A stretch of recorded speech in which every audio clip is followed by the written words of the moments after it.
Einhorn. Yes. You are called the father of Fortran generative art. How did this happen? I started programming for Equitable Life Insurance Company in 1967 when the first IBM computers came out. They were one of the few companies that were able to afford and get one of these large computers that took over the whole 16th floor. And I could convince them that I could calculate their rates on the computer, which they didn't believe at the time. They had 16 people using 16-digit calculators to calculate their rates. And I said, you don't need all these people. I could program it, you must give me a chance. And I convinced the head actuary there that I could actually do the programming. And they gave me the opportunity. So that was with, of course, Fortran. Fortran in 1967. Wow. And they had huge tape drives, 6 feet high, 3 feet wide, with these huge tape drives.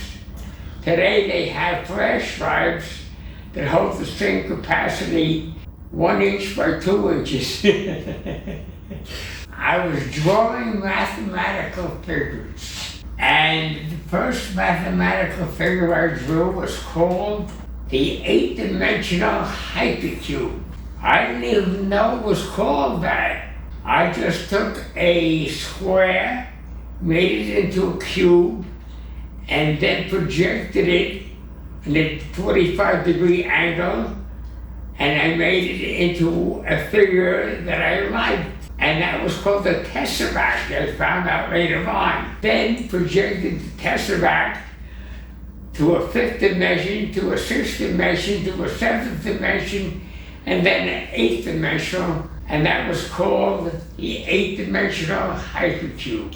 Now this was all by hand you did this? This is all by hand. I have the picture. And then I did another type of 8-dimensional hypercube. And again, I say, I didn't know these were called hypercubes. I said, wow, I bet you I can program these hypercubes. And I can make even more than 8 dimensions. And I decided later that I could try to start programming mathematical figures on the computer and save them as pictures. What year was this? This was about 1985, which is a long time ago. I started to do these hypercubes, 8, 9, 10, 12-dimensional hypercubes. And then I started to manipulate them into mathematical art. And that was my first artistic endeavor. Black and white, there was no color at the time on the computer.